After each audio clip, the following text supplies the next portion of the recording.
जय श्री राम दोस्तों। क्या कहते हैं चार्ट्स में आप सभी का स्वागत है। मैं हूं महेश सतपाल। आइए दोस्तों, बिना समय गंवाए एक बार के लिए पहले निफ्टी के डेली चार्ट्स पे डिस्कशन कर लेते हैं। दोस्तों आज हुआ क्या? आज हुआ ये कि लगभग लगभग सभी को पता था कि गैप ऑफ ओपनिंग होगी और अच्छी खासी 285 पॉइंट की गैप ऑफ ओपनिंग हुई। उसके बाद फिर आने वाले एक डेढ़ घंटे में अच्छी खासी एक प्रॉफिट बुकिंग हुई और निफ्टी ने अपना लगभग लगभग 11:15 के आसपास, 11:15 के बीच में निफ्टी ने अपना 22,270 का लो मार दिया। उसके बाद फिर एक रैली चली अच्छी खासी, डेढ़ पौने दो के बीच या 2 बजे डेढ़ और 2 के बीच में, ऐसा कह सकते हैं कि 22,697 का आज हाई मारा। फिर 2 बजे के बाद फिर से एक प्रॉफिट बुकिंग हमको मार्केट में दिखी और एंड ऑफ द डे जो मार्केट सेटल हुई वो 22,535। अब क्योंकि मार्केट में वॉलिटिलिटी इतनी ज्यादा थी, आपको नीचे में बाइंग मिल रही है, ऊपर में सेलिंग मिल रही है, तो ये जो कैंडल बनती है, ऐसी कैंडल को कहते हैं स्पिनिंग टॉप। अब ये कैंडल होती है एक्चुअली न्यूट्रल कैंडल। यहाँ पे एक हिसाब से एक कंफ्यूजन होता है बायर्स और सेलर्स के बीच में, और आपको एक्टिविटी भी दोनों साइड ही आपको दिखेगी। नीचे में आपको बाइंग भी दिखेगी तो ऊपर में आपको सेलिंग भी दिखेगी। अब ऐसी कैंडल पे आपको कैसे ट्रेड करना चाहिए उसके ऊपर एक बार डिस्कशन कर लेते हैं। देखिए, फ्रेश पोजीशन की तो मैं बात नहीं करूंगा। फ्रेश पोजीशन के लिए मैं आपको हमेशा कहता हूं कि अगर आपको कोई भी फ्रेश पोजीशन लेनी है तो आप अपने फाइनेंशियल एडवाइजर से पूछ के ही उसके बाद लीजिए, क्योंकि वो आपके रिस्क एपेटाइट को बहुत अच्छी तरीके से जानते हैं। अब यदि आपकी लॉन्ग पोजीशन है तो आपको क्या करना चाहिए? अगर आपकी लॉन्ग पोजीशन है तो आपके लिए एक ही स्टॉप लॉस बैठेगा, वो होगा 22,250। अब 22,250 ऑन द बेसिस कि आज का जो लो है वो है 22,270। 25-50 पॉइंट में आपको हमेशा कहता हूं कि आपको अपना दिमाग लगाना चाहिए। तो 22,250 मेरी छोटी सी बुद्धि कहती है कि 22,250 आपका आइडियल स्टॉप लॉस होना चाहिए अगर आपकी लॉन्ग पोजीशन है। सिमिलरली अगर आपकी शॉर्ट पोजीशन है तो आपके लिए जो स्टॉप लॉस बैठेगा वो बैठेगा 22,700। अब 22,700 का 22,725 कर दीजिए या 22,730 कर लीजिए। जैसे मैं हमेशा कहता हूँ 25-50 पॉइंट, अगेन सेम वही, आपको अपना दिमाग खुद से ज्यादा लगाना है। मैं जो आपको लेवल दे रहा हूँ वो आप कोई पत्थर की लकीर नहीं है। शॉर्ट पोजीशन के लिए आपका स्टॉप लॉस 22,730 बैठेगा, मेरी समझ कहती है, और लॉन्ग पोजीशन के लिए आपका स्टॉप लॉस बैठेगा 22,250। ये आपका स्टॉप लॉस बैठेगा। पर ये कब पिक्चर में आएगा, ये आपको कब इंप्लीमेंट करना है? ये आपको इंप्लीमेंट करना है कल 10:30 के बाद, उसके पहले नहीं। क्यों 10:30 के बाद?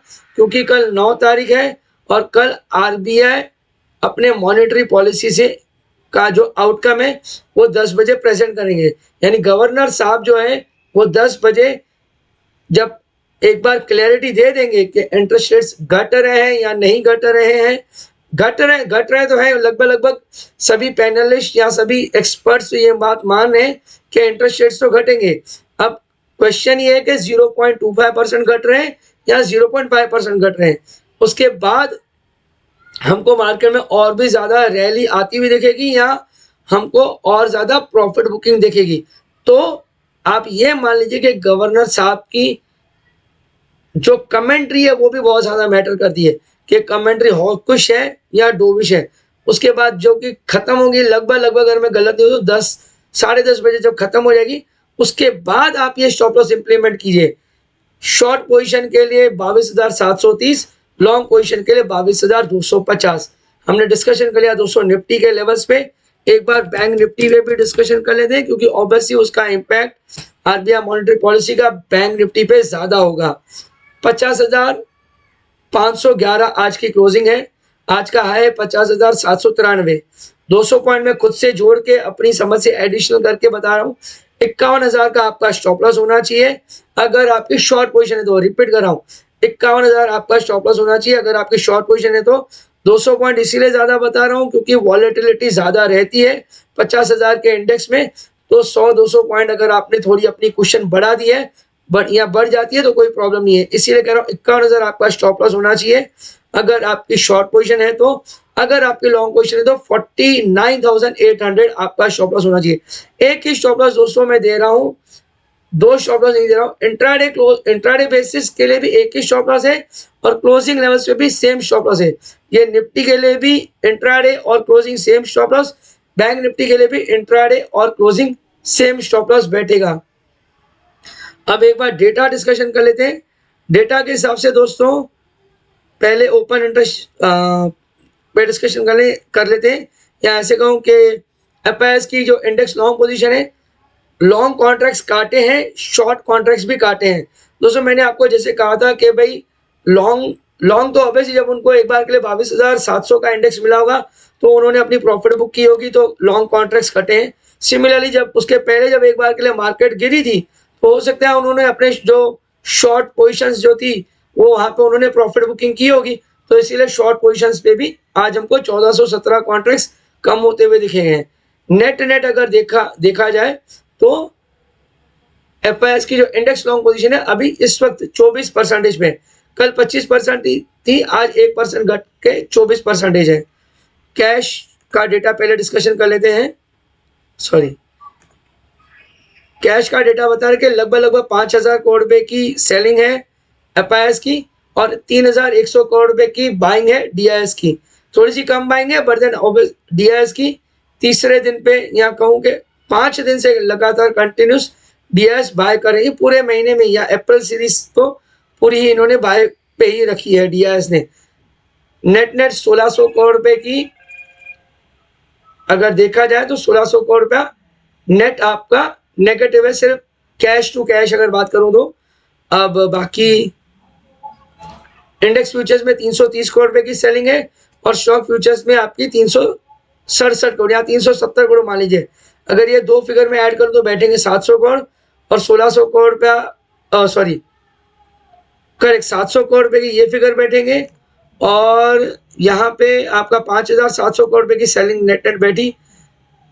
एफआईएस की अगर खाली मिला दूं 5,700 करोड़ में 31 करोड़ अगर माइनस कर दूं तो 2600 करोड़ 2,600 करोड़ रुपया नेट मार्केट से आज आउटफ्लो हुआ है। ये हमको क्लियर दिख रहा है यहाँ पे, correct 2,600 crore in totality market से आज पैसा आउट हुआ है। दोस्तों यहीं पे हम अपना शो आज वाइंड अप करते हैं। मैंने आपको लेवल्स दे दी है, बैंक निफ्टी की भी लेवल्स दे दी, निफ्टी की भी लेवल्स दे दी, हमने डेटा पे भी डिस्कशन कर लिया एक बार के लिए। एक और पॉइंट डिस्कशन कर लेते हैं और वो है कॉल एंड पुट का डेटा। कॉल पुट का डेटा डिस्कस इसके लिए कर रहा हूँ क्योंकि कल 9 तारीख है, इवन दो वेडनेसडे है, बट देन कल वीकली एक्सपायरी भी है। वीकली एक्सपायरी क्योंकि थर्सडे को छुट्टी होने के कारण वीकली एक्सपायरी एक दिन आगे आ गई है, तो 22,500 एक सपोर्ट का काम करेगा। वहां पे 68 लाख क्वांटिटी राइट की हुई है पुट ऑप्शंस की, और 22,800 आपका मेजर रेजिस्टेंस का काम करेगा। वहां पे 53 लाख कॉन्ट्रैक्ट्स हैं, यानी जो रेंज हो सकती है वो 22,500 से लेके 22,800 की रेंज हो सकती है। कॉल एंड पुट का डेटा तो यही बता रहे हैं। दोस्तों अब हमने लगभग सारे पैरामीटर्स पे डिस्कशन कर लिया है। यहीं पे हम अपना शो आज वाइंड अप करते हैं। आपसे प्रार्थना है आप अपना ख्याल रखिए, अपना ध्यान रखिए और बिना स्टॉप लॉस के ट्रेड नहीं कीजिए। जय Shri Ram. Disclosures: investment in securities market are subject to market risk. Read all the related documents carefully before investing. Investors are responsible for their investment decisions and are responsible to validate all the information used to make the investment decision.